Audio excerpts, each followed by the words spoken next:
말씀 봅니다. 창세기 17장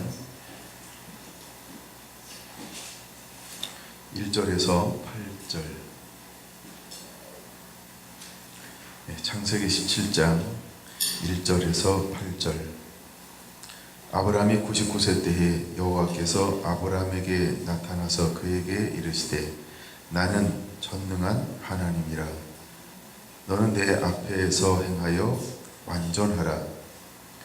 내가 내 언약을 나와 너 사이에 두어 너를 크게 번성하게 하리라 하시니 아브라함이 엎드렸더니 하나님이 또 그에게 말씀하여 이르시되 보라, 내 언약이 너와 함께 있으니 너는 여러 민족의 아버지가 될지라. 이제후로는 내 이름을 아브람이라 하지 아니하고 아브라함이라 하리니 이는 내가 너를 여러 민족의 아버지가 되게 함이니라. 내가 너로 심히 번성하게 하리니 내가 내게서 민족들이 나게 하며 왕들이 내게로부터 나오리라. 내가 내 언약을 나와 너 및 내 대대 후손 사이에 세워서 영원한 언약을 삼고 너와 내 후손의 하나님이 되리라. 내가 너와 내 후손에게 내가 거류하는 이 땅 곧 가나안 온 땅을 주어 영원한 기업이 되게 하고 나는 그들의 하나님이 되리라. 아멘. 진리를 따라 걸어갈 때 9번째 시간입니다. 2020년을 시작하면서 우리 안에 이 은혜가 그대로 풀어지게 되기를 원합니다.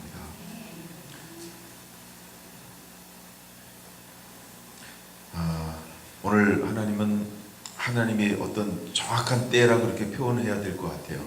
하나님의 정확한 때에 아브람에게 찾아와 주었어요.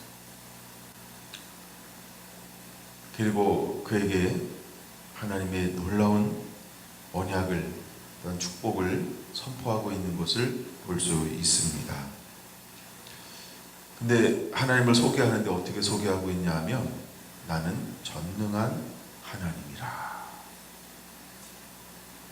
자기 자신을 전능한 하나님, 능치 못하는 일이 없는 이 하나님, 모든 것에 풍성하신 하나님, 모든 것을 행하실 수 있는 그 하나님으로 계시하고 있는 것을 볼 수 있어요. 모든 것에 충분하신 하나님, 모든 것을 충족시키시는 그 하나님, 엘 샤다이, 나는 엘 샤다이다, 이렇게 소개하고 있는 것을 볼 수 있습니다. 왜 하나님은 자기 자신을 소개할 때 엘 샤다이, 나는 능치 못함이 없느니라 라고 소개할까요? 제가 오늘도 계속 묵상하고 또 읽고 있는 부분은 창세기 아브라함의 이야기들입니다. 그리고 이제 신약의 여기저기를 읽고 있는데, 그래서 초점이 아브라함을 묵상하면서 아브라함과 관련되고 연결되어지는 그런 말씀들을 계속 묵상을 합니다. 오늘도 12장부터 17장까지를 또 읽고 또 읽었어요. 아브라함에게 하나님은 왜 능치 못함이 없는 하나님으로 나타나시고 있는 걸까? 하나님이 아브라함을 불렀을 때 그는 하나님이 느헤미야 9장 7절 8절에 말하고 있는 것처럼 그 마음의 어떤 충성됨, 뭔가 다른 것을 보셔서 그를 불러내셨습니다.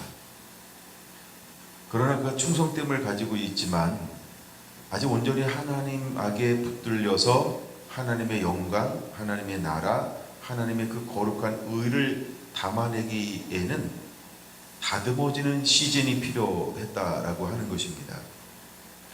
물론 이렇게 표현할 수 있습니다. 아브라함은 하나님을 섬겼다, 섬긴 거 맞습니다. 순종한 것도 맞습니다. 근데 그 가정을 어떤 가정이라고 표현해야 하냐면 믿음이 자라나고 있는 가정. 뭔가 하나님께서 이제 정말 그 약속했던 언약했던 이것을 담아내기 위해서는 이제 그에게 변화의 시즌이 되었다는 거예요. 지금 이 변화의 기점에 놓여 있다라고 하는 거예요. 그래서 하나님은 그에게 그가 할 수 있는 모든 가치관과 세계관과 지금까지 가지고 있었던 모든 것들을 파쇄하는 그 하나님으로 자기를 공개하고 있는 것이죠. 그래서 나는 엘 샤다이야. 그때까지 세상 이 사람들은 쉐임이라고 하는 이런 우상들이 널리 이미 존재하고 있었다라고 하는 겁니다. 그들이 가지고 있었던 유사한 이름 중에 하나가 쉐임인데, 이 쉐임이라고 하는 것은 자연의 생명력을 대표하는 젖가슴을 많이 가진 우상을 의미할 때, 그것을 부를 때 쉐임. 이미 그들에게는 이 땅에 많은 사람들이 쉐임을 의지하고 또 숭배하고 또 그 신상들을 만들어서 그것을 의지의 대상으로 가지고 있었습니다. 이걸 우리는 우상이라고 말합니다. 그리고 그 배후에는 마귀가 있는 것이죠. 세상은, 마귀는 늘 하나님을 대체할 것을 기가 막히게 만들어냅니다. 그래서 하나님이 있어야 될 그 자리에 대체물을 먼저 갖다 놔버려요. 하나님의 이름 엘샤다이, 전능한 하나님이라고 하는 그 하나님이 공개되기 전에 이미 마귀는 알아요. 하나님은 엘샤다이다. 하나님은 전능한 하나님인 것, 하나님은 모든 것을 충족시킬 수 있는 하나님인 것을, 하나님은 모든 것에 충분한 하나님인 것을 마귀는 알고 있어요. 그래서 하나님이 진짜가 드러나기 전에 그 자리를 다른 걸로 대체해 버립니다. 그래서 사람들을 현혹시키는 거죠. 진짜가 왔을 때 아주 유사한 거에 익숙해짐을 통해서 그거 나도 알고 있어. 나도 알지. 야, 그거 쉐임이잖아. 아니, 그걸 모르는 사람이 어딨냐. 나 세임 하면서 이 세임에 이미 젖어들게 만들어요. 그래서 진짜가 왔을 때 그거에 대해서 그렇게 관심을 갖지 않고 식상하게 만드는 거죠. 야, 내가 많이 쉐임에게 제사를 드려봤어. 야, 내가 쉐임에게 많은 걸 의지해봤어. 야, 내가 쉐임에게 많은 걸 바쳐봤어. 야, 내가 쉐임에게 많은 걸 의지했지. 그러면서 진짜 하나님이 나는 전능한 하나님이라, 샤다이, 엘 샤다이로 오셨을 때 그분을 향한 믿음을 온전히 갖지 못하도록 먼저 와서 우리를 만들어 놓았다는 거예요. 이게 사단들이 하는 일이에요. 그럼에도 불구하고 하나님의 때가 되면요, 정체를 하나씩 드러내시고 있다는 거예요. 그래서 99세 때 하나님 그에게 찾아와서 나는 전능한 하나님이라. 너는 내 앞에서 행하여 완전하라. 새로운 걸 요구하고 있습니다. 여러분의 하나님은 전능한 하나님이라고 하는 것을 붙잡으시기 바랍니다. 그리고 이것을 깨달아야 합니다. 그리고 이 믿음을 가져야 할 것입니다. 근데 하나님께서 나는 능치 못함이 없느니라 공개하셨잖아요. 그리고 난 다음에 아브람을 아브라함으로 바꿔주었어요. 이제 열국의 아버지 이름을 바꾸어 주었어요. 이 소식을 듣는, 이 메시지를 듣는 아브라함의 반응은 어떤 반응이었을까? 17절 지난 시간에 봤죠? 이 부분 지난 시간에 너무 빨리 지나가서 17절 다시 볼게요. 아브라함이 엎드려 웃으며 마음속으로 이르되 100세나 된 사람이 어찌 자식을 낳을까? 에이, 사람이 99세가 됐는데 어찌 출산할 수 있으리요? 이게 누구 생각이에요? 아브라함의 생각이에요. 그럼 여러분 여기서 한번 우리가 아브라함은 믿음의 조상인데 믿음을 찾아볼 수 있나요? 그렇죠? 이미 하나님이 나는 능치 못함이 없느니라. 하나님이 능치 못함이 없는 분, 모든 것에 충만하신 분, 모든 것을 충족 채우실 수 있는 분, 모든 것을 이룰 수 있는 분, 창조적인 기적을 행하실 수 있는, 무에서 유를 창조할 수 있는 그 하나님, 그 하나님을 공개했음에도 불구하고 이미 아브라함도 어땠어요? 아이고, 내 나이가 100세인데 사랑하는 아내라고 표현할까요? 내 사랑하는 아내가 90세인데 아브라함이 이렇게 웃었다는 거야. 이 웃음의 의미가 뭔지 이제 이해되시죠? 여러분, 우리도 그럴 수 있다는 거예요. 이미 우리 가운데 존재하는 쉐임, 우상의 어떤 문화의 어떤 가치관에 이미 내가 수없는 경험, 내가 이미 살아오면서 잔뼈가 굵었는데 내가 수많은 것을 해봤는데라고 하는 자기 자신의 이 가치관 때문에 하나님의 새로운 이름을 공개하든가 또 하나님께서 우리가 어떤 계시적인 말씀을 주었을 때 우리가 어떻게 반응할까요? 믿습니다, 이렇게 반응할 수도 있지만 아브라함은 어떻게 반응했어요? 내 나이가 100세고 내 아내가 90세인데 어떻게 출산할 수 있으리요?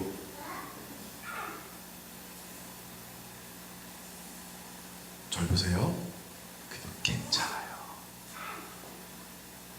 그도 괜찮은 거예요. 아브라함이 괜찮으면 우리도 괜찮아요. 그래서 하나님은 때가 됐을 때요, 그를 공개하는 거예요.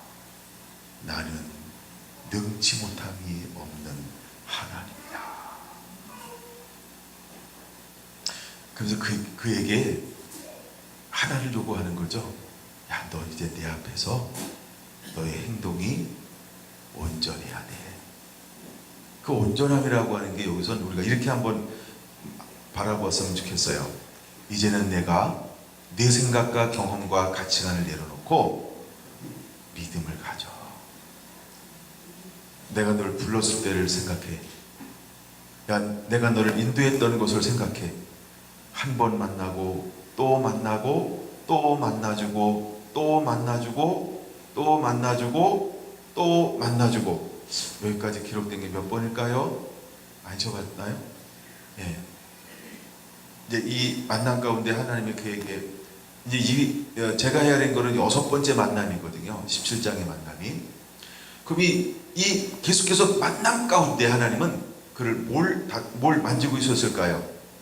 하나님을 계속 공개했어요. 하나님이 함께 하심, 하나님의 인도하심, 하나님의 역사하심.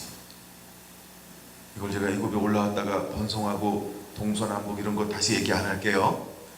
오늘 그 다 함께 너무 중요한 걸 다뤄야 되기 때문에 그래요. 그 다음에 사라는 과연 어땠을까요? 믿음의 조상 아브라함의 부인이었던 사라는 어떤 믿음을 가지고 있었을까? 또 이제 하나님이 천사를 보냈어요. 3명의 천사가 왔죠. 또 다시 말합니다. 그 중에 한 분은 예수님이라고. 근데 그가 와서 무엇에 대해서 말씀하고 있냐 하면 18장 10절 그가 이르시되 내년 이맘때에 내가 반드시 내게로 돌아오리니 내 아내 사라에게 아들이 있으리라 하시니 사라가 그 뒤 장막문에서 들었더라. 그 소리를 들었어요. 자, 그도 여전히 어떻게 생각할까요? 아브라함과 사라는 나이가 많아 늙었고 사라에게 여성의 생리가 끊어졌는지라 사라가 속으로 묻고 이르되 아유 내가 노쇠하였고 내 주인은 늙었으니 내가 무슨 즐거움이 있으리요.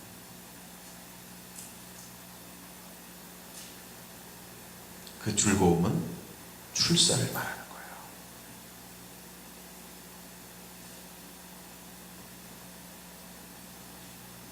아브라함도 없고 사라도 없고 근데 하나님은 자기 자신을 뭘로 지금 짠 하고 공개하고 있는 거예요?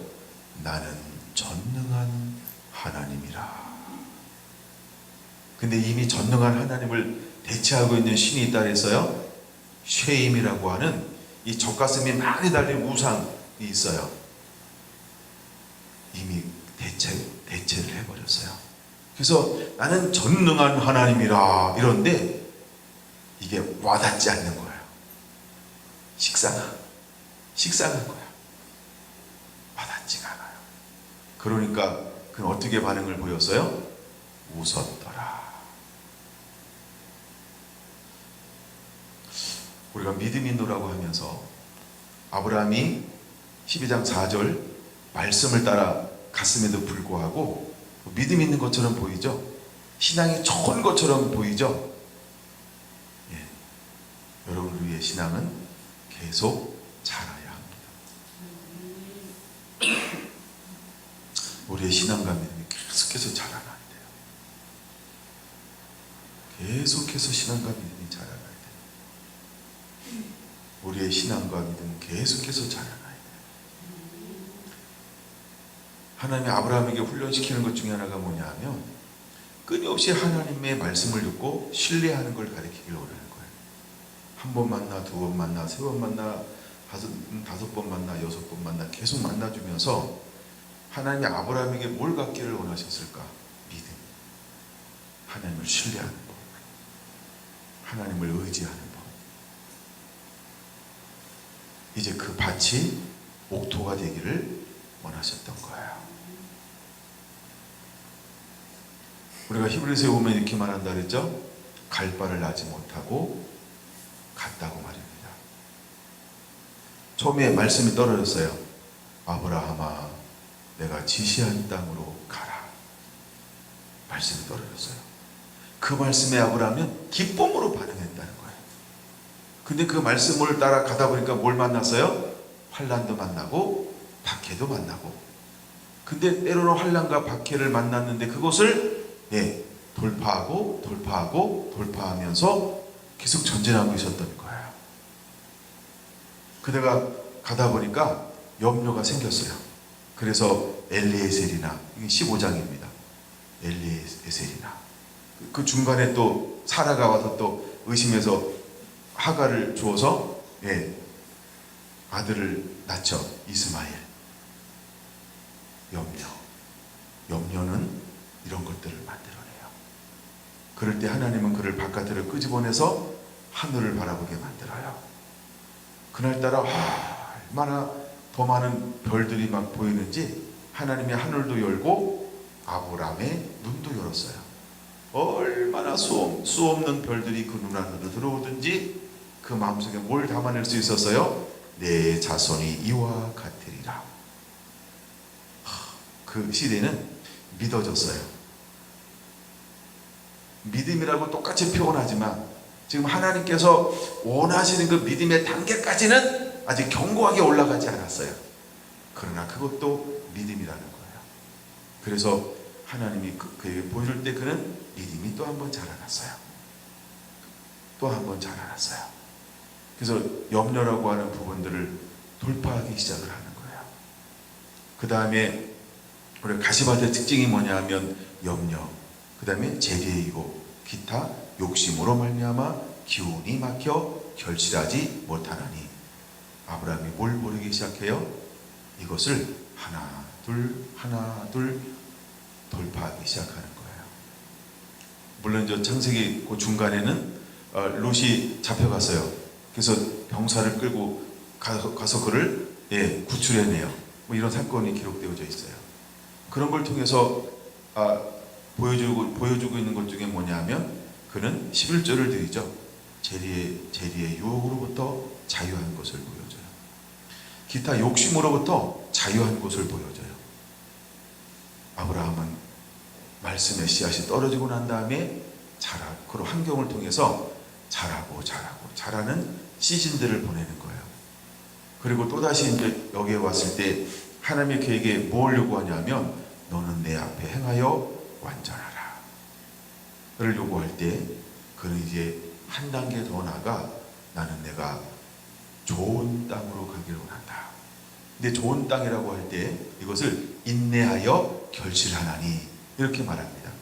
그게 좋은 땅. 그래서 이제 아브라함은 거기서 뭘 배우냐 하면 인내하는 걸 배우는 거예요. 인내하는 법을 배우는 거죠. 그래서 하나님의 그에게 오셔서 뭐라고 말합니다?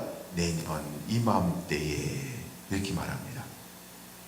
내년 이맘때에 내게 아들이 있을 것이니 그 이름을 이삭이라 하라.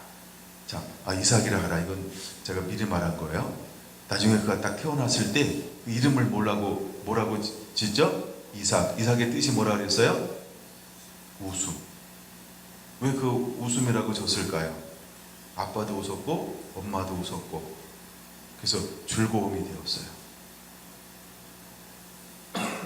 즐거움이 되었어요. 이게 이삭입니다. 여러분, 우리가 믿음이 이렇게 계속해서 자라나야 할 줄로 믿습니다. 여기서 보고서 그 다음 단계는 다음엔 더 진도를 빼기로 하고요. 제가 누가복음 5장을 한번 더 보기로 원합니다. 누가복음 5장, 누가복음 1장을 좀 보겠습니다. 누가복음 1장을 먼저 볼게요.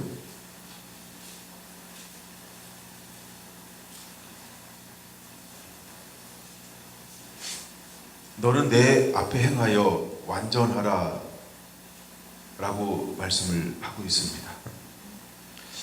하나님께서 그 복의 근원으로 삼고 모든 열국의 아버지로 삼고 세 번째 그 가나안 땅을 유업으로 너에게 주겠다라고 말씀하셨던 그 아브라함은 하나의 씨앗이 되었는데 하나님이 그에게 무엇을 요구하고 있냐면 나는 전능한 하나님이라.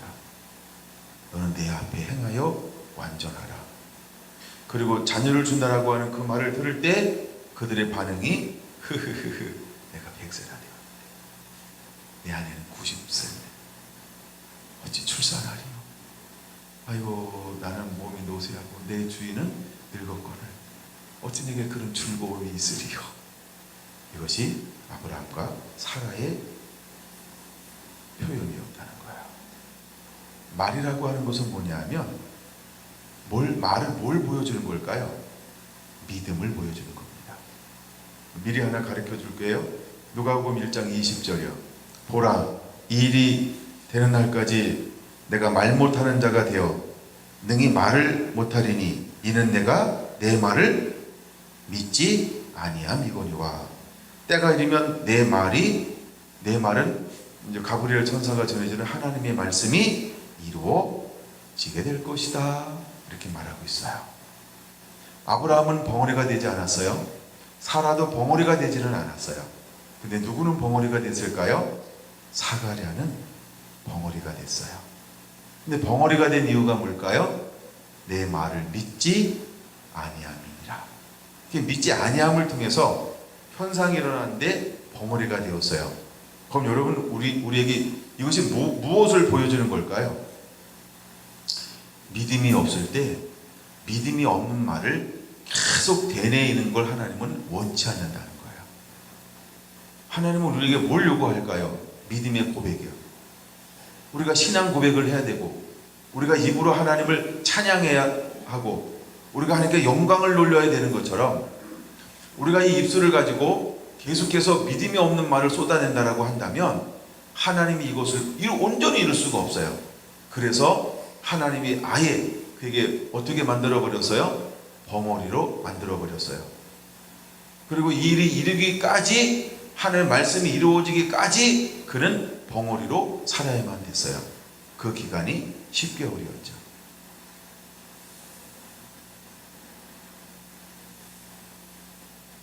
18절 보겠습니다. 1장 18절. 사가랴가 천사에게 이르되 내가 이것을 어떻게 알리오? 하나님이 그에게 무엇을 준다라고 말씀을 하고 있습니까? 13절. 천사가 그에게 이르되 사가랴여 무서워하지 말라. 너의 간구함이 들린지라. 내 아내 엘리사벳이 내게 아들을 낳아 주리니 그 이름을 요한이라 하라. 아들을 낳아주겠다는 거예요. 근데 그 엘리사벳이 이미 어떤 상태에 있었어요? 나이 많고 늙었더라 라고 말씀을 하고 있습니다. 근데 하나님은 너의 간구함이 들린지라 라고 말씀하고 있어요. 여러분, 아브라함은 끊임없이 하나님께서 오셔서 무엇에 대한 희망을 주었을까요? 끊임없이 아브라함은 어떤 소망을 품게 만들었을까요? 내 몸의 소생으로 말미암아. 끊임없이 엘리에셀이나 내 몸에서 태어날 내 소생이어야 돼. 이스마엘이여 내 몸에서 태어날 내 소생.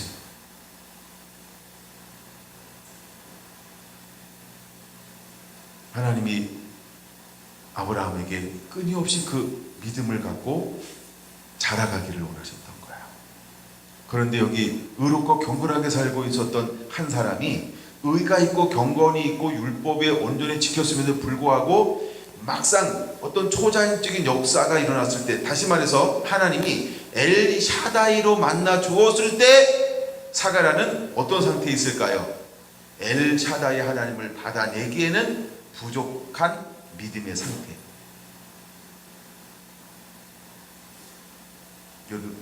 그러나 오늘날은 우리가 어떤 상태에 머물러야 할까요? 부족한 거 안 됩니다. 오늘 시간 있으면 거기까지 가야 되는데 오늘날은 부족하면 안 됩니다. 이 시대는 부족하면 안 됩니다. 이 시대는 아브라함처럼 되면 안 됩니다. 이 시대는 사가랴처럼 되면 안 됩니다. 이 시대는 도마처럼 되면 안 됩니다. 이 시대는 믿음이 충만해야 합니다. 우리는 그런 시대에 살고 있습니다. 여러분, 주님은 요한계시록 10장 11장 계시해 주신 대로 실제로 오셔서 그 일을 행하실 것입니다. 너 갖다 먹어라. 네. 여러분, 초자연적인 영역이 열릴 때 하나님이 다시 나는 전능한 하나님이라 내게는 능치 못함이 없느니라 하면서 우리에게 짠 하고 나타나셨어요. 아브라함에게 찾아왔던 것처럼, 사가랴에게 찾아왔던 것처럼 우리에게도 찾아오실 거예요. 그가 친히 오든 천사를 보내든 우리에게 찾아오실 거라는 거예요. 할렐루야. 아니면 음성으로 오든 아니면 꿈으로 오든 환상으로 오든 우리를 찾아오실 거라는 거예요. 그때 여러분, 우리는 달라야 합니다. 아니, 이 시대에 다시 오실 주의 길을 열어갈 사람들은 다른 믿음을 가지고 있어야 합니다. 우리는 온전하게 그 진리 가운데서 행하며 온전한 자의 삶을 살고 있어야 할 줄로 믿습니다. 그래서 아브라함의 믿음 같으면 안 돼요. 그 시대의 믿음. 사가랴와 같은 그것 가지고 안 돼요. 도마와 같은 그 신앙 가지고 안 돼요. 이 시대는 더 장성한 믿음으로 준비하고 있어야 할 줄로 믿습니다. 그래서 18절 누가복음 1장 1절 이것을 어떻게 알리오? 내가 늙고 아내도 나이 많습니다 라고 그렇게 말합니다. 아니, 그걸 어떻게 알 수 있습니까? 근데 분명히 와가지고 13절에 왜 왔다 그랬어요? 너의 간구함이 들린지라. 여러분 기도하는데 정말 믿음으로 기도하고 있습니까?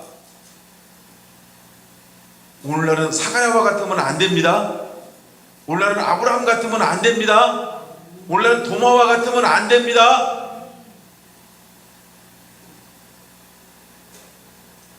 이제는 그 믿음 가지고 안 된다는 거예요. 오늘날은.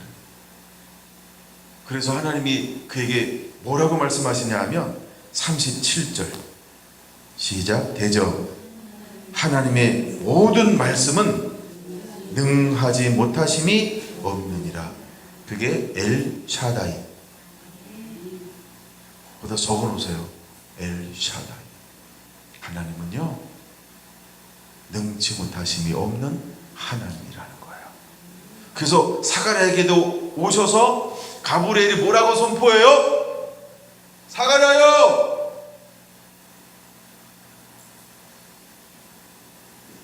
너에게 아들을 주겠다고 한 그 하나님은 엘 샤다이, 능치 못함이 없는 하나님이시니라. 가브리엘이 이렇게 선포하고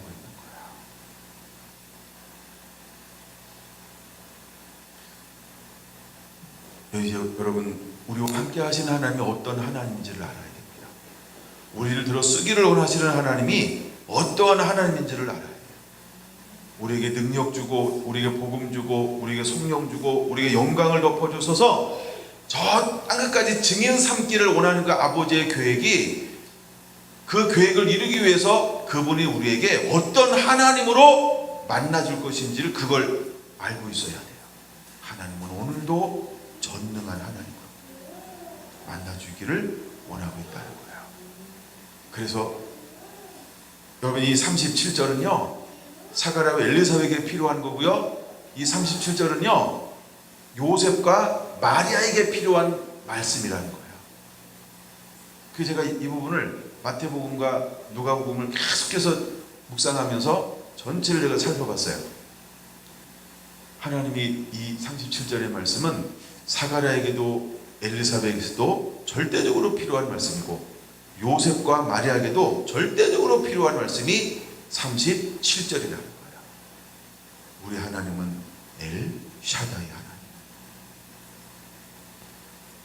하나님의 모든 말씀은 능치 못하심이 없느니라. 이제 우리가 그 앞에 어떻게 반응하는 자가 되어야 할까? 그 다음에 또 한 사람을 소개한다라고 하면 바로 그 사람은요 요셉과 마리아라고 하는 거예요. 요셉과 마리아요.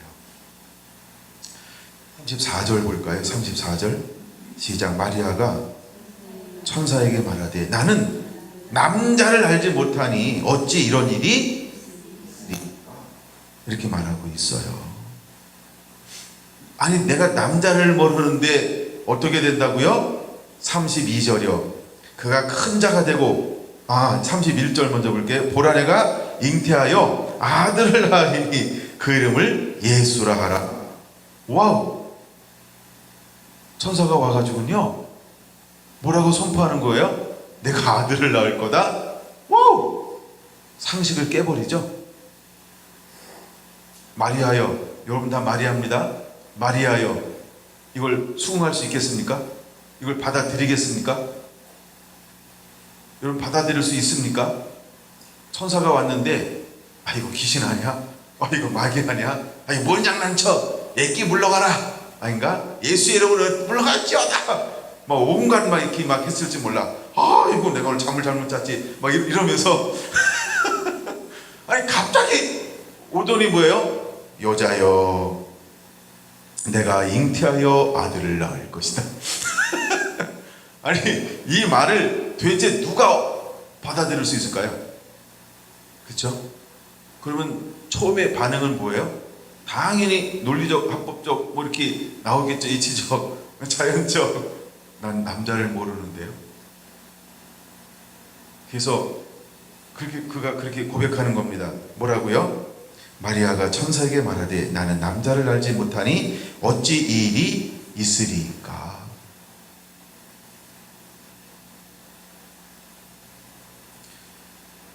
그랬더니 그 천사가 그에게 이렇게 오늘 아니 2020년 정말 성결한 성도 한 분 한 분들에게 이 35절의 은혜가 그대로 임하게 되길 원합니다. 아브라함에게 그 은혜가 임했던 것처럼 사라에게 그 은혜가 임했던 것처럼 엘리사벳에게 그 은혜가 임했던 것처럼 요셉과 마리아에게 그 은혜가 임했던 것처럼 오늘도 하나님의 은혜의 통로는 똑같습니다. 성결한 성도들이 이 은혜가 임하게 되기를 축원합니다. 우리 대구셀, 서울셀도 동일하게 임하게 되기를 축원합니다. 아멘 하셔야죠. 아멘. 아멘. 아멘이 막 들려오는 것 같아요. 할렐루야. 35절 같이 보겠습니다. 천사가 대답하여 이르되 성령이 내게 임하시고 지극히 높으신 이의 능력이 너를 덮으시리니. 할렐루야. 지극히 높으신 이의 능력이 너를 덮으시리니 나는 전능한 하나님이라. 엘샤다이 하나님.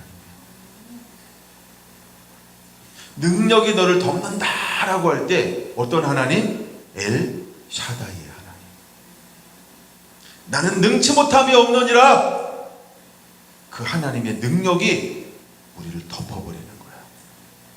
빌립보서 4장 13절에 말하는 것처럼 내게 능력 주신 자는 내가 모든 것을 할 수 있느니라. 엘샤다이 하나님. 그 하나님의 능력이요 마리아에게 덮어버렸어요. 마리아를 덮어버렸어요. 나는 남자를 알지 못합니다. 어찌 내게 이런 일이 있사오리이까. 성령이 너에게 임하시고 지극히 높으신 이의 능력이 너를 덮으리라. 그랬더니 그 삶 가운데 어떤 일이 일어났어요? 임신이 된 거예요. 시간이 지나니 점점 배가 불러오는 거예요.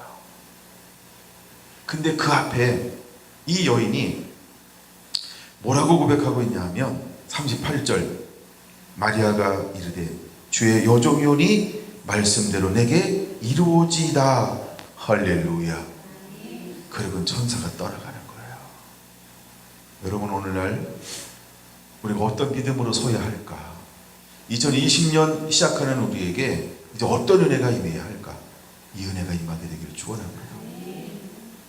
아브라함을 찾아오셨던 그 하나님, 사라를 찾아오셨던 그 하나님, 전능한 하나님, 엘샤다의 하나님, 우리는 그 앞에 온전하게 되기 원합니다. 그러므로 우리는 기본이 진리를 따라 살아가고 있어야 합니다.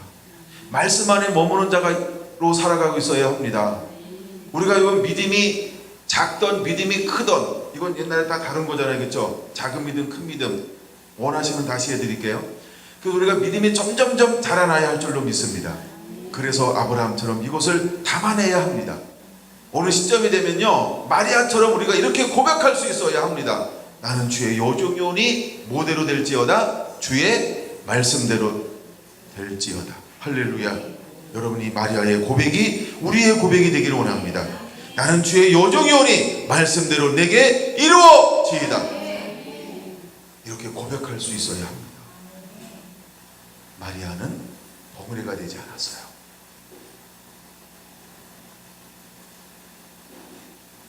사가라는 벙어리가 되었어요. 벙어리가 된 이유가 뭐라고요? 믿지 아니했기 때문에. 20절이요. 내 말을 믿지 아니함이거니와. 그러므로 여러분은 이제부터는 언어를 바꿔야 돼요. 어떻게 해요? 불신,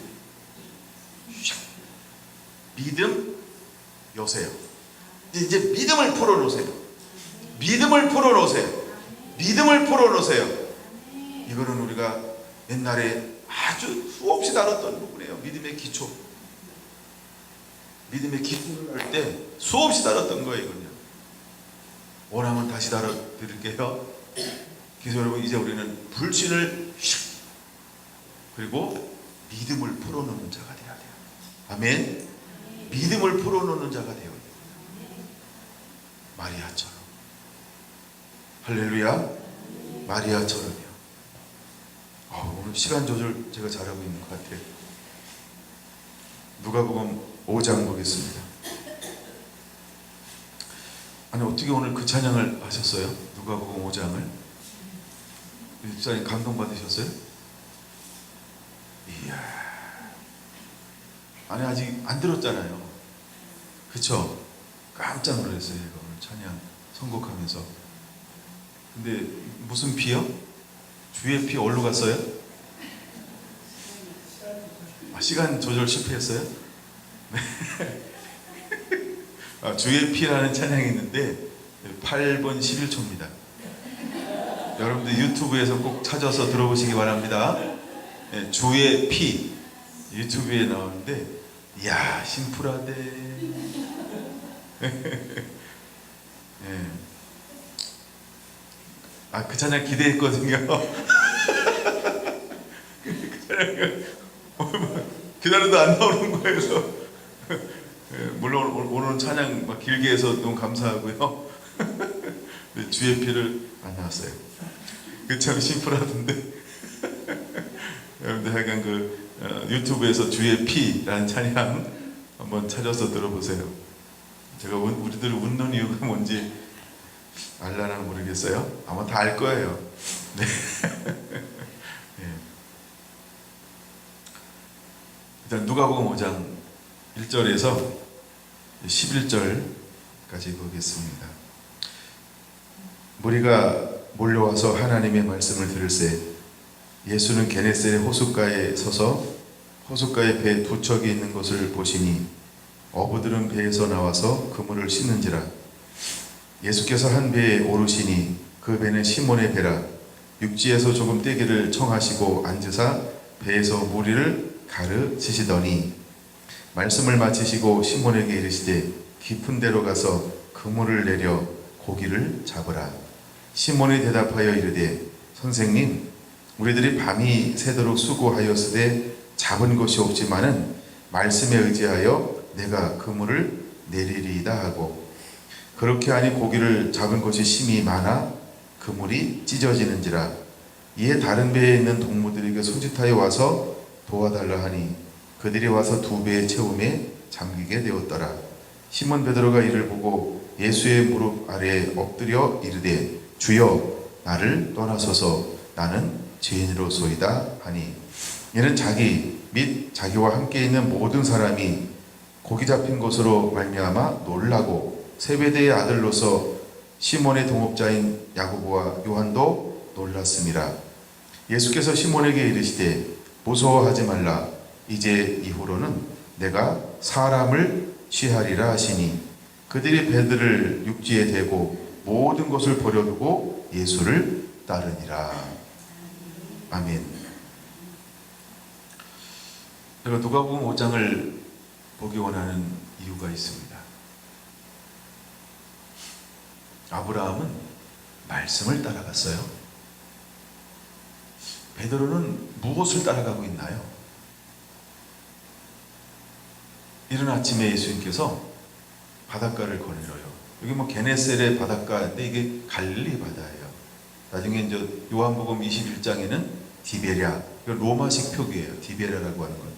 근데 보통 우리가 그냥 갈릴리 바다, 이렇게 갈릴리 바다인데 이렇게 부르는 이름이 세 가지입니다. 예, 게네사렛, 그다음에 갈릴리, 그다음에 디베랴 같은 이름입니다. 근데 거기 오셔서 왔는데 사람들이 뭐하고 있었냐면 배 두 척이 있었어요. 근데 어부들이 나와서 그물을 씻고 있는 거예요.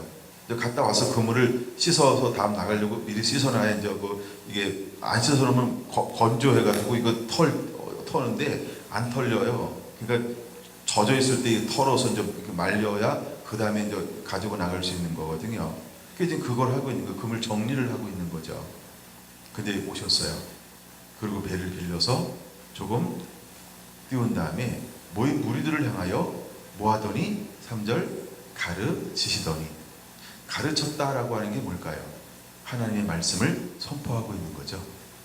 무슨 말씀을 전했을까? 그건 몰라요. 근데 놀라운 변화가 일어나기 시작했어요. 믿음은 어디서 생긴다? 하나님의 말씀을 들으면서. 근데 예수의 말씀은 고린자와 같고 다르잖아요. 근데 예수의 말씀을 딱 듣는데 누가 반응을 보였을까요? 베드로요. 베드로가 말씀에 감동을 받은 거예요. 이렇게 한번 표현해 봅시다. 은혜 받았어요. 찐한 은혜를 받았어요. 찐한 은혜를 받은 거예요. 누가요? 베드로가요. 이미 베드로는 어떤 사람이었을까? 하나님이 아브라함을 부를 때 그게 뭘 보셨다 그랬어요? 마음의 중심, 충성됨을 봤어요. 그 수많은 어부들이 있었겠죠? 근데 왜 베드로였을까? 예수님이 그에게 뭘 봤을까요? 그 마음을 보신 거죠. 그 마음의 충성됨. 뭔가 그 마음에 남다른 걸 가지고 있는 것을 하나님이 보신 거예요. 근데 이것이 드러나기까지는요, 오랜 시간이 걸려요. 약 한 4년에 가까운. 보통 우리가 공생의 시간을 3년 6개월이니까 그냥 3년 6개월로 잡읍시다. 물론 부활하셔서 한 달 동안 말씀도 나누니까 길어야 3년 7개월. 그런 다음에 베드로의 진짜 가치가 드러나죠. 제가 오늘 결론을 그걸로 마치려고 하는데, 하나님 베드로를 뭘로 불렀어요? 사람을 낳는 어부가 되게 하겠다. 이건 다음 주일날도 확장시킬 거예요. 근데 하여간 베드로에게 하나님께서 뭘 봤을까요? 중심을 본 거예요. 뭔가 남다른 것이 있는 걸 본 거예요. 베드로는 그 티칭하는 그 아침에 새벽에 와서 고기 잡고 와서 그물을 털면서 저 옆에서 하는 말을 들렸는데, 이거 털면서 귀는 어디로 가 있었어요? 랍비, 선생이라고 하는 새롭게 뜨는 인물 신성이죠, 예수님. 그 말에 귀가 기울어진 거예요. 아니, 자꾸 그물을 터는데 그 말이 들려. 예, 그물은 털고 있는데 눈은 여기 있고 머리는 여기 있고 손은 뭔가를 하고 있는지 모르지만 귀는 어디로 가 있어요? 그분이 가리키는 그 음성에 귀가 가 있는 거예요. 들으면 들을수록 자기도 모르게 티를 내는지 안 내는지 모르겠지만 감동이 되기 시작하는 거예요. 뭔가 마음을 움직이는 게 자기가 느껴지는 거예요. 다르다, 끌린다, 땡긴다, 새로운데, 이야, 그렇지. 뭔가 감명을 받았어요. 네, 말씀을 마쳤어요. 갑자기 그분이 그에게 다가오는 거예요. 그리고 그에게 이렇게 말하는 거예요. 시몬에게 이르되 깊은 데로 가서 그물을 내려 고기를 잡으라. 근데 나를 향하여 다가와서 그렇게 말하는데 왠지 거부할 수 있는 힘이 빠져버렸어요. 내가 그렇게 해야지. 그렇게 해야지. 마음의 변화가 일어났어요. 근데 그가 뭐라고 이야기하면서 행동을 옮기나요? 그 다음 절이죠. 시몬이 대답하되 선생님.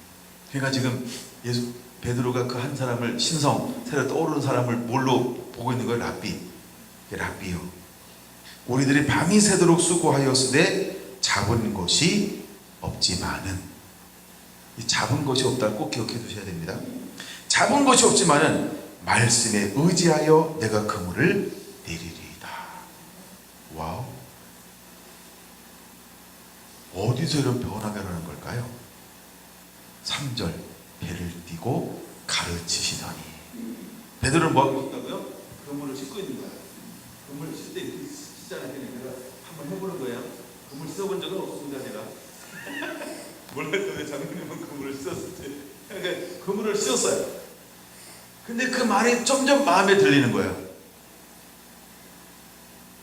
마음의 변화가 움직이기 시작을 했어요. 근데 말씀을 마치더니 그가 내 앞으로 한 걸음, 두 걸음, 세 걸음 다가오는 거예요. 베드로의 심장이 어떻게 뛰었을까요? 점점 빠른 속도로. 왜? 이미 감동받았잖아요. 이미 마음을 뺏겼잖아요. 이미 귀에 들렸잖아요. 이미 말씀이 내 마음에 심겨졌잖아요. 그 말씀이 기쁨이 됐어요. 즐거움이 됐어요. 감동이 됐어요. 무게감으로 다가왔어요. 그렇게 해야지. 그렇게 해야지. 변화가 일어났어요. 이미 그 말씀이 떨어지는 동시에. 이해가 되시죠? 그런 다음에 베드로에게 다가오더니 그가 자기를 향하여, 옆에 있는 사람도 아니고 자기를 향하여 말하는 겁니다. 시몬, 깊은 데로 가서 그물을 내려라. 와우. 그때요, 그는 모든 걸 돌파하면서 나가는 겁니다. 모든 걸 돌파합니다. 우리가 씨앗이 떨어졌을 때 깨닫지 못하면 누가 가져간다 그랬어요? 마귀가. 근데 베드로는요, 기쁨으로 받았잖아요. 깨달아졌잖아요. 깨달아졌는데 자기에게 다가와. 그런 다음에 깊은 데 가서 그물을 던져 라고 할 때 지금 눈이 한 개예요. 수많은 눈이 자기를 쳐다보고 있어요. 갑자기 조명이 자기한테 혼자만 쫙 비치는 거예요. 조명이. 수많은 사람이 지금 누굴 보고 있을까요? 베드로를. 그쵸? 조롱. 내가 지금 이게 상식을 깨는 행동을 하면 조롱할 건데, 야 너 뭐라고 막 할 건데, 많은 이것을요 아랑곳하지 않고 어떻게 하기 시작했어요? 내가 바위맞도록 수고하여 얻은 것이 없지만은 말씀을 의지하여 그물을 던지겠습니다 하고, 어이 그물 던지러 가지. 타 그물을 싣고 배를 움직이기 시작했어요. 사람들이 어떻게 하기 시작했을까요? 웅성웅성. 야 저 베드로 봐. 저 베드로 저거 이러면서 때로는, 그쵸, 원치 않는 말들이 들려오기 시작했을 거예요. 누군가 하나 막 던지는 말도 있겠죠. 잘안 하면서 막 비난하는 소리, 이런 것도 들려왔겠죠. 그러나 사람들이 떠나지 않고요, 전부 기다리는 거야. 몇 명 떠났다고요? 3명 떠난 이유가 뭐라 그랬어요? 밥 해주려고. 출근하는 남편. 그리고 나머지는 다 기다리고 있는 거예요. 왜? 야 지금 무슨 일이 일어나고 있는가? 야 지금 저게 뭐 하는 행동인가? 와우. 사람들이 막 지금 이 광경을 전부 지켜보고 있는 거예요. 근데 움직이고 있는 사람은 누구였어요? 베드로요. 여러분 보세요. 무대 앞에 혼자 선다는 것은 언제나 떨리는 일이라는 거예요. 그렇죠? 그렇게 수없이 고기를 잡았던 베드로도 이 순간에는 뭐 할까요? 너 떨고 있니? 네, 정동진 좀 다녀오세요. 안 떠는 것 같아. 떨고. 근데 그것을 돌파하는 겁니다. 돌짝밭을 돌파하고 가시밭을 돌파하는 거예요. 무엇이 떨어졌기 때문에? 말씀에 의지하여. 그 다르게 고백하지 않습니다. 뭘 붙잡았어요? 말씀을 붙잡았어요. 마리아가 뭘 붙잡았어요? 말씀을 붙잡았어요. 요셉이 뭘 붙잡았어요? 말씀을 붙잡았어요. 요셉 것도 나누면 재밌어요. 그 다음에 사가랴가 뭘 붙잡았어요? 말씀을 붙잡았어요. 엘리사벳이 뭘 붙잡았어요? 말씀을 붙잡았어요. 사라가 뭘 붙잡았나요? 말씀을 붙잡은 거예요. 아브라함이 뭘 붙잡았어요? 말씀을 붙잡았어요. 여러분, 우리는 뭘 붙잡고 나가야 할까요? 말씀이요. 말씀이요. 하나님의 말씀이 내 마음밭에 떨어져서 내 마음밭에 심겨졌을 때, 시몬 베드로는요 그 말씀을 의지하여 움직이기 시작했어요. 근데 움직이기 시작할 때 웅성웅성 하면서 다가오는 핍박, 환난, 조롱과 멸시와 웃음거리가 비아냥과 조소하는 것과 또 사람들이 막 기대감과 어떻게 될 것인가 막 바라보는 이 혼재된 가운데 그는 아랑곳하지 않고 말씀을 의지하여 깊은 데로 배를 노를 저어가기 시작했다는 거예요. 그 안에는 가는 순간 어떤 씨름을 했을까? 이건 나중에 다룰 건데, 아브라함이 이삭을 데리고 3일 길을 갑니다. 거기서 어떤 씨름을 했을까? 가시밭에 씨름을 할 수 있는 거예요. 염려라는 거예요. 두려움이라고 하는 거예요. 근심이라고 하는 거예요. 걱정이라고 하는 거예요. 우리가 이렇게 표현할게요. 이인성 권사님, 5만 가지 5만 가지 의 생각이 그 3일 길에 있는 거야. 자, 깊은 데로 가라. 여기서 저 깊은 데로, 우리가 보통 깊은 데 그러면 가운데 뭐 이렇게 생각할 수 있잖아요. 그렇죠? 난 잘 모르지만 하여간 그런 거기까지 가면서 그런 순간적으로 뭘 생각할 수 있을까요? 사람들이 웅성웅성 거리고 있어요. 환란대 그 핍반대 아까 얘기했잖아요. 그 눈 크게 뜬 사람, 이상하게 조롱하는 사람, 비난하는 사람, 아이고 저거 하면서 내 귀에 안 들려야 되는데 내 귀에 들려서 이렇게 쳐다봤던 그 인간, 아니다 그 사람, 그 말 가면서 마음이 뭐 할 수 있어요? 염려, 근심, 걱정. 그는 안 했을까요? 베드로니까? 그는 반석이니까 안 그랬을까요? 그러나 반석 되기 전의 이야기입니다. 그렇죠? 그에게도 똑같이. 근데 그는 뭘 붙잡았어요? 말씀에 의지하여. 말씀에 의지하여. 그걸 돌파하고 있다는 거예요. 그럼 같이 탄 선원들은 뭐라고 안 그랬을까요? 선원들은 베드로를 방해하지 않았을까요? 그러나 베드로는 그 말에 귀를 기울이는 것이 아니고 말씀에 의지하여, 말씀에 의지하여. 마지막 때에 하나님이 찾는 사람은 어떤 사람일까? 그쵸? 주변의 소리에 귀를 기울이는 게 아니에요. 주변의 소리에 귀를 기울이는 거 아니에요. 두 번째, 내면 속에서 나오는 음성에 귀 기울이는 것도 아니에요. 육을 말합니다. 내면의 소리에 귀를 기울이는 것도 아니에요. 우리는 어떤 음성에 귀를 기울여야 할까요? 하나님의 말씀이어야 합니다. 이걸 이렇게 표현할게요. 영의 소리요. 영의 소리에 귀를 기울이는 자가 되어야 합니다. 우리가 그렇게 달려가는 2020년 되기 원합니다. 이제 우리는 듣는 게 달라야 합니다. 따르는 게 달라야 합니다. 반응하는 게 달라야 할 줄로 믿습니다. 붙잡아야 할 게 달라야 할 줄로 믿습니다. 우리 안에 이 문들이 열리게 되길 축원합니다. 우리 안에 이런 은혜가 열려지게 되길 축원합니다. 베드로가 그렇게 했던 것처럼 놀라운 일이 벌어졌어요. 그물을 던졌습니다. 그물을 던졌어요. 이게 그물을 던졌다는 말이 뭐예요? 깊은 데로 갔다는 거예요. 말씀이 원하는 데까지 갔다는 거예요. 예수님께서 원하시는 그 지점까지 갔다는 거예요. 여러분, 우리가 그렇게 순종하게 되길 원합니다. 적당히 가담하는 게 아니고 내 생각과 내 판단으로 내가 원하는 지점을 향하여 가는 게 아니고 내가 늘 잡던, 내가 고개를 잡던 그 어떤 특정한 지점으로 향하여 가는 게 아니고 말씀이 원한 그 지점으로 그냥 가는 겁니다. 내 거를 내려놓고, 내 모든 방법을 내려놓고, 내 경험을 내려놓고, 내 습성을 내려놓고, 내 습관을 내려놓고. 여러분, 우리는 늘 가다 보면 습관이 있을 수 있어요. 예를 들어 이거 꼭 그런 건 아니니까 이해하세요. 그 자리에 앉는 것처럼 우리 이것이 작은 습관일 수 있다는 거예요. 그게 제가 가끔은 막 자리를 바꾸라 그랬잖아요. 만약에 여러분에게 그것이 문제가 되는 것처럼 제가 느껴지면 막 의자 바꾸라고 그럴 거예요.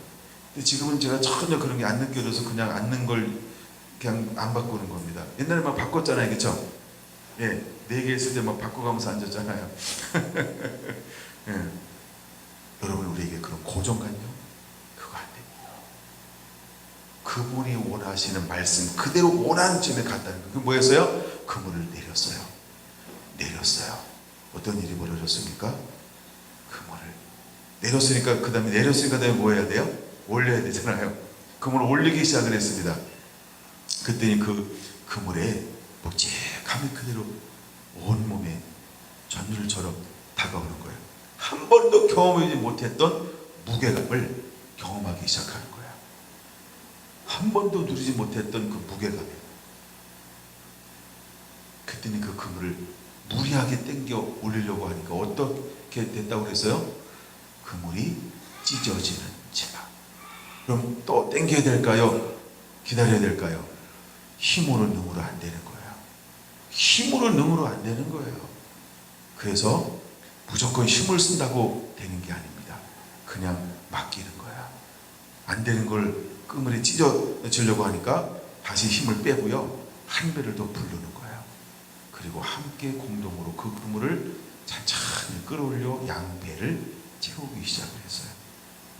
여러분, 우리가 미성숙할 때 또 주님이 멀리 오시고 있을 때는 그물이 찢어진다는 거예요. 그러나 마지막 때의 그물은 찢어지면 안 돼요. 이건 이제 주일날 볼 거예요. 마지막 때 그물은 찢어지면 안 돼요. 미리 성경을 볼 사람은 요한복음 21장을 보시면 됩니다. 요한복음 21장이요. 그런 다음에 베드로가 이것을 경험하고 난 다음에 베드로가 무엇을 거기서 느끼는 걸까요? 무엇을 느끼나요? 그 다음 절 이렇게 말합니다. 8절이죠.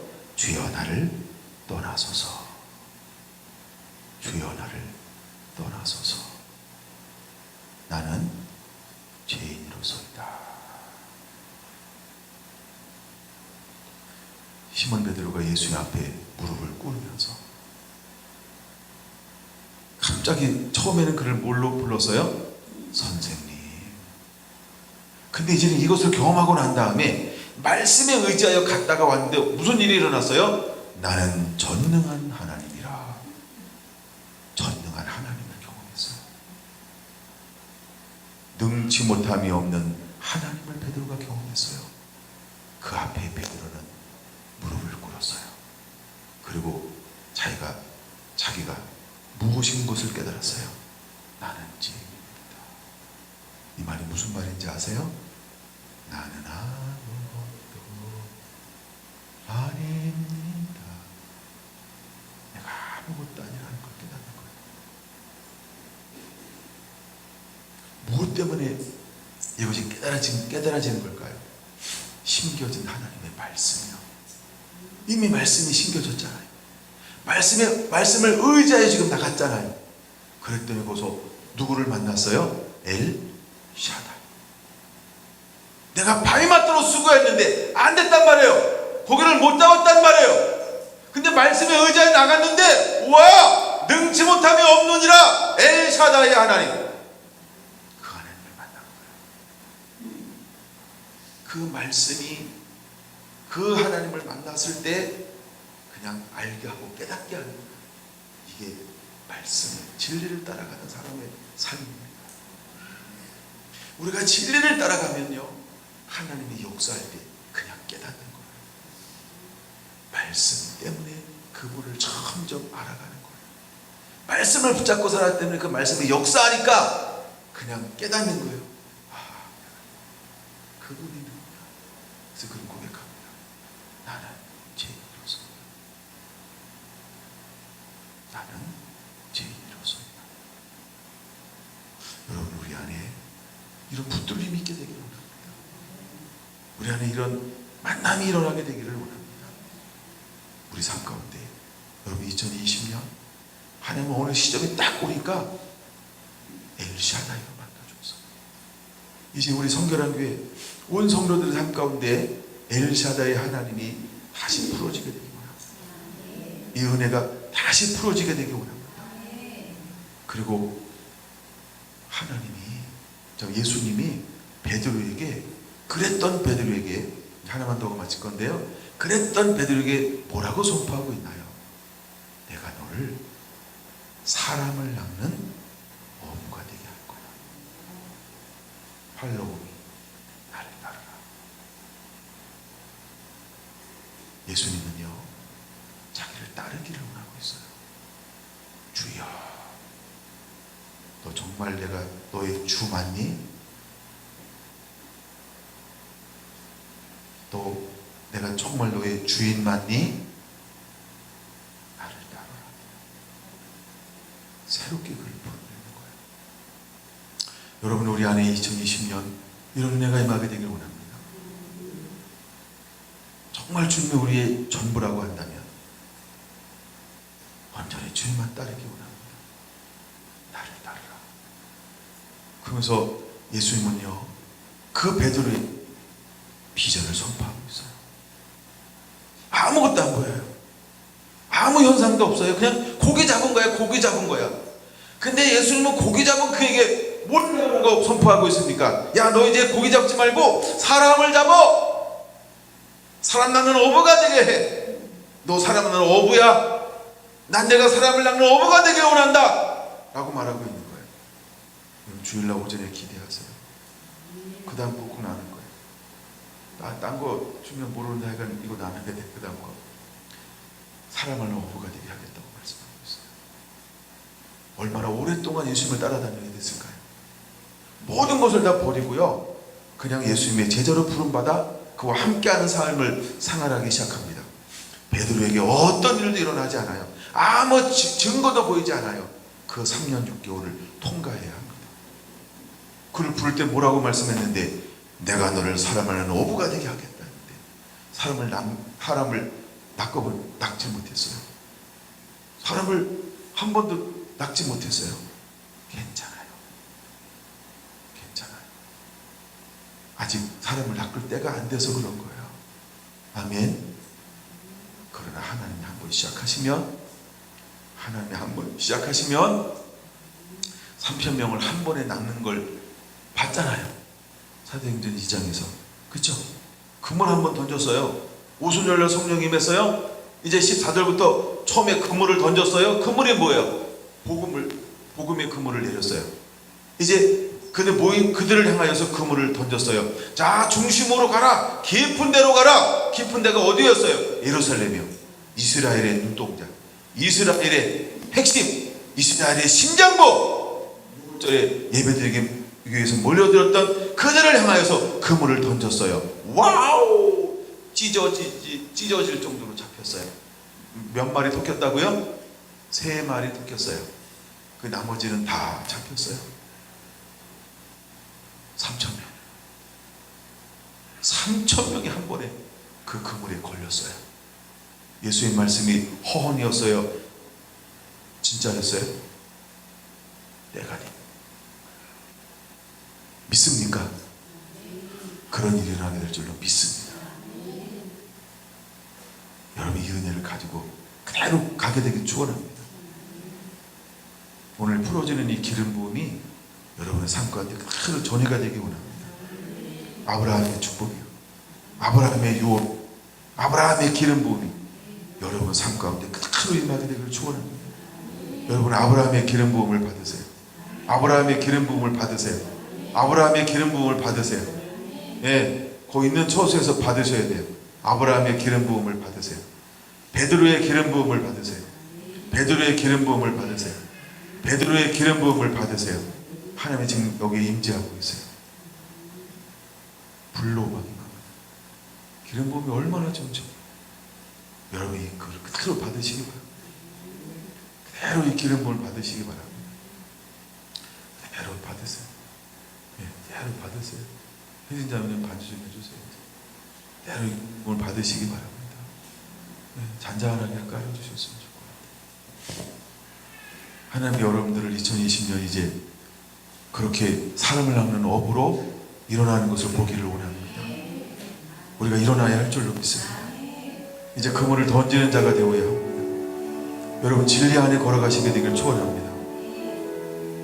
아브라함이 말씀을 따라갔던 것처럼, 사라가 말씀을 따라 함께 동행했던 것처럼, 사라가 말씀의 사람이었고 말씀 했던 것처럼, 요셉이 말씀을 따라갔던 것처럼, 마리아가 나는 주의 계집종이오니 주의 말씀에 이보다 고백했던 것처럼 여러가 말씀을 따라가게 되기 원합니다. 베드로가 말씀에 의지하여 깊은 데로 가서 그물을 던졌던 것처럼 여러분들도 진리를 따라 걸어가는 자가 되기 원합니다. 이 말씀을 가지고 나가는 자가 되기 원합니다. 여러분의 삶 가운데 놀라운 역사가 일어날 겁니다. 주님은 점점 다가오고 있습니다. 그분은 목소리가 들려야 합니다. 이제 주님은 잃어버린 영혼들을 추수할 사람들을 찾고 있어요. 마태복음 9장 38절에 말하고 있는 것처럼 너는 추수하는 주인에게 청하여 추수할 일꾼을 보내어 주소서 하라 라고 말씀하시는 것처럼 이제 진리를 따라가는 그 사람들을 통하여, 말씀을 살아내는 그 사람들을 통하여 주님은 추수하게 할 것입니다. 여러분이 그렇게 일어나게 되기를 원합니다. 이 시간에 우리가 이 말씀을 좀 붙잡고 함께 기도 원합니다.